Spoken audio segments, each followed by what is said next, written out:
Le deuxième livre des Rois, chapitre 14. La deuxième année du règne de Joas, le fils de Joachaz, sur Israël, Amathia, fils de Joas, le roi de Juda, devint roi.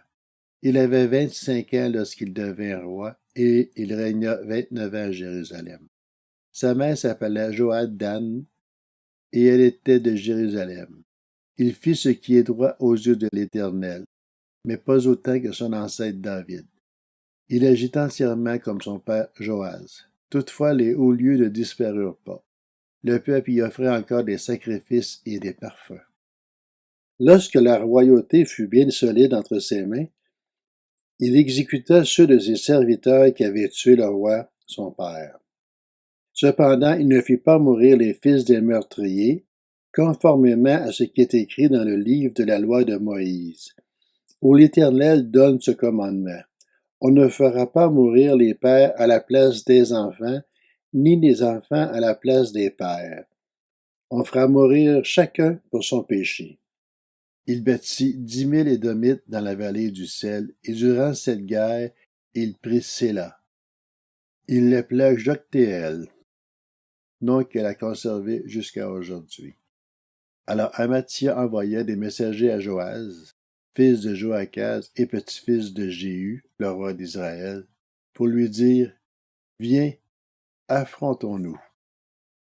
Joas, le roi d'Israël, fit dire à Amathia, le roi de Juda: Le chardon du Liban envoya dire au cèdre du Liban: Donne ta fille en mariage à mon fils. Mais les bêtes sauvages qui vivent au Liban passèrent et piétinèrent le chardon.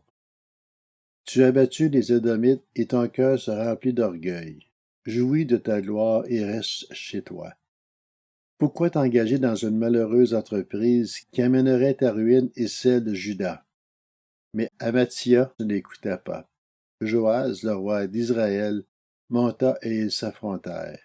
Lui et Amathia, le roi de Juda, à Beth-Shemesh, une ville qui appartenait à Juda. Juda fut battu par Israël et chacun s'enfuit dans sa tente.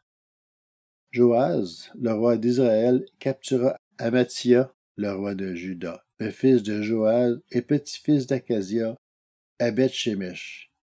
Il vint à Jérusalem et il fit une brèche de 200 mètres dans la muraille de Jérusalem, depuis la porte d'Éphraïm jusqu'à la porte de l'angle. Il prit tout l'or et l'argent ainsi que tous les objets qui se trouvaient dans la maison de l'Éternel et dans les trésors du palais royal. Il prit aussi des otages, puis il retourna à Samarie.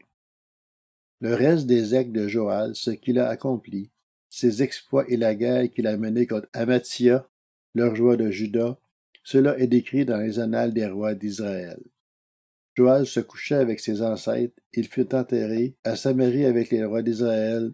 Son fils Jéroboam devint roi à sa place. Amathia, fils de Joas, roi de Juda, vécut 15 ans après la mort de Joas, le fils de Joachaz, et le roi d'Israël. Le reste des actes d'Amathia, cela est décrit dans les annales des rois de Juda. On forma une conspiration contre lui à Jérusalem, et il s'enfuit à Lachis. Mais on le poursuivit là-bas, on l'y fit mourir. On transporta son corps sur des chevaux, et il fut enterré à Jérusalem avec ses ancêtres dans la ville de David. Tout le peuple de Juda prit Azaria, âgé de 16 ans, et le proclama roi à la place de son père Amathia. C'est lui qui reconstruisit Élat et la ramena sous l'autorité de Juda une fois le roi couché avec ses ancêtres. La 15e année du règne d'Amathia, le fils de Joas, sur Juda, Jéroboam, fils de Joas, le roi d'Israël, devint roi à Samarie. Il régna 41 ans. Il fit ce qui est mal aux yeux de l'Éternel et ne se détourna d'aucun des péchés de Jéroboam, fils de Nébat, qui avait fait pécher Israël.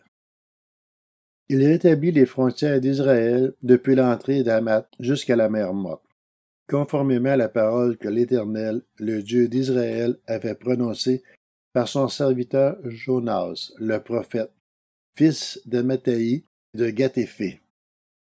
En effet, l'Éternel avait vu que le malheur d'Israël était à son comble, et qu'il n'y avait personne, ni esclave, ni homme libre pour venir à son secours. Or l'Éternel n'avait pas parlé d'effacer le nom d'Israël de dessous le ciel, et il les délivra par l'intermédiaire de Jéroboam, le fils de Joas.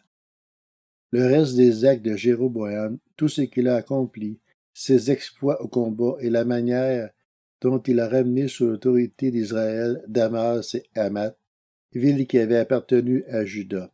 Cela est décrit dans les annales des rois d'Israël. Jéroboam se coucha avec ses ancêtres, avec les rois d'Israël. Son fils Zacharie devint roi à sa place.